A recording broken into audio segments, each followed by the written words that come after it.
புனை நெற்றியை புனிதவில் காக்க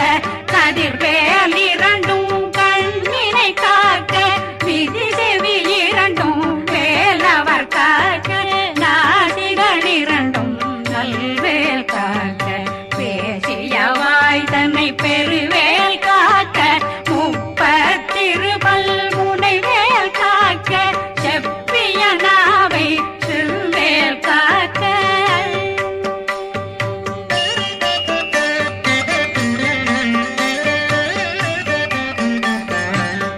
கண்ணமிரண்டும் கதிர்வேல் காக்க இளங்கழுத்தை இணையவே